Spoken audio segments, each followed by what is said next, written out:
आपल्या देवदर्शनासाठी यायचंय, एकमेकांचे आशीर्वाद शुभेच्छा देण्यासाठी आपण तिथे यायचंय.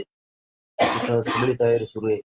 काल मला असं सांगण्यात आलं परत स्वयंसेवक असं, की तिथं सगळी जेवणाची सुद्धा तयारी करायला लागली पाहिजे.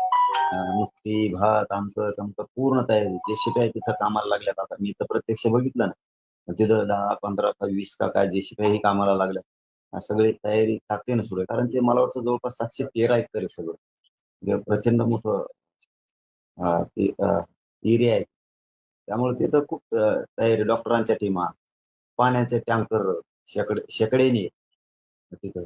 महिलांसाठी सगळ्यात महत्त्वाची टॉयलेटची व्यवस्थेची आवश्यकता होती. तर ती सुद्धा ते आता अ, पडदे मारून का होईना तिथं एकरामध्ये किंवा एखाद्या जमिनीवरती तिथं करायला लागले. टप्प्या-टप्प्यावर.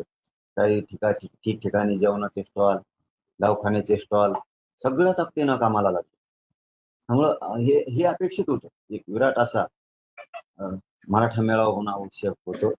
आणि ते राज्याच्या अनेक वर्षापासून मराठ्यांची तयारी इच्छा होती आणि ती मात्र यावेळेस आता अनेक वर्षानंतर मराठा एकत्र येतोय आणि सगळ्यांनी यावं.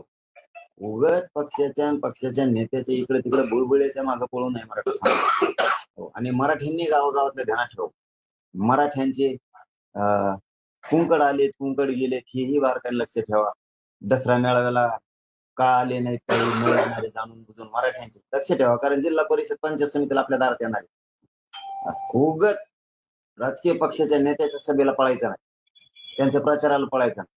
तिथं आपलं जातीचं, समाजाचं, जनतेचं, शेतकऱ्यांचं, 18 पगड जातींचं, 12 बलुतेदारांचं, गोरगरीब ओबीसींचं हित आहे. अशा सामाजिक मेळाव्याकडं मराठा समाजाने आलं पाहिजे. आपला मराठा समाजाचा डावलून तो जर राजकीय पक्षाच्या सभेला जाणार असला त्याच्यावर ध्यान ठेवा.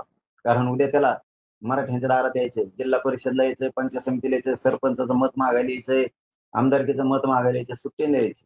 राज्यातला सगळा मराठा याची ओढ नारायणगडाच्या दसरा मेळाव्याकडे असली पाहिजे.